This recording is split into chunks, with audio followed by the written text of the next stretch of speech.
Nous sommes le 2 mai 2021. C'est l'heure du premier journal d'information en direct de Jérusalem sur Radio Kalita.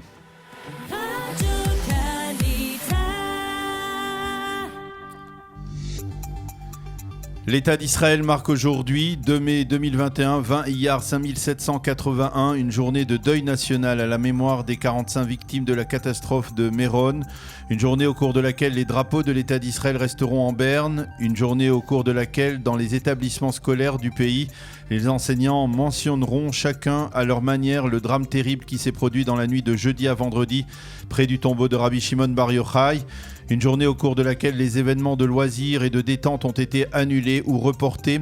Une journée au cours de laquelle une dizaine de victimes de la catastrophe seront inhumées. Une journée de recueillement, comme malheureusement l'État d'Israël sait très bien les programmer et les organiser. Une journée de solidarité nationale avec les victimes, avec leurs familles endeuillées, avec la communauté orthodoxe très durement touchée, voire même traumatisée et choquée par ce drame. Une journée de réflexion, une journée de pause, d'introspection, d'examen de conscience, avant que demain nous ne reprenions le cours normal de la vie avec ses bonnes et ses moins bonnes habitudes.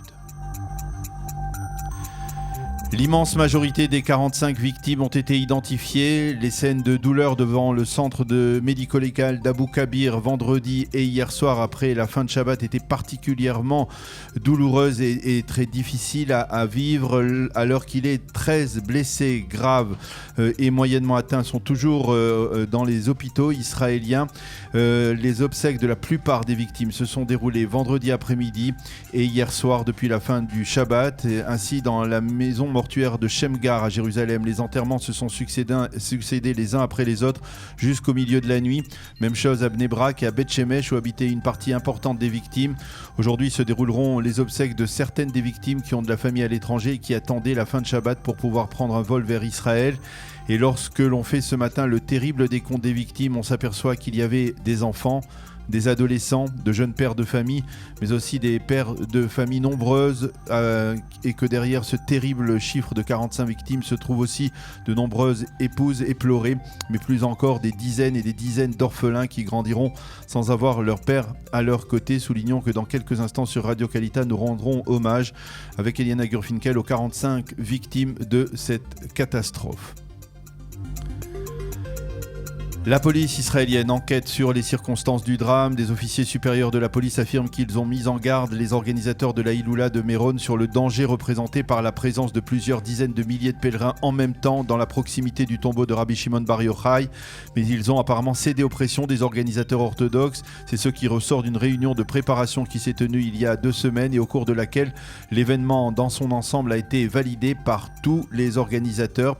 Il semble que le commandant en chef de la région nord de la police israélienne, l'inspecteur en chef Shimon Lavi, ait repoussé les recommandations du ministère de la Santé qui réclamait le passeport vert en affirmant que c'est précisément cela qui risquait de provoquer des mouvements de foule dangereux.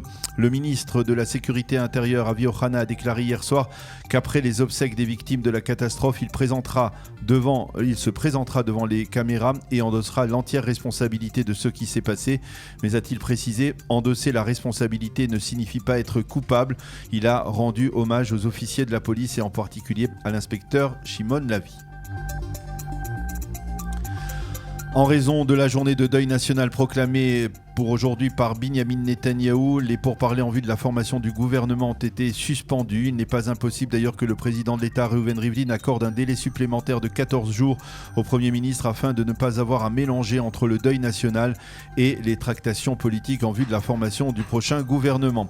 Il convient de rappeler que le président américain Joe Biden, le président russe Vladimir Poutine et le Premier ministre indien Modi ont téléphoné vendredi au Premier ministre Binyamin Netanyahou pour lui exprimer leur sympathie et leur tristesse face au drame que vit l'État d'Israël. Le roi Abdallah de Jordanie lui a téléphoné au président de l'État Reuven Rivlin pour présenter ses condoléances. C'est la fin de ce premier journal d'information.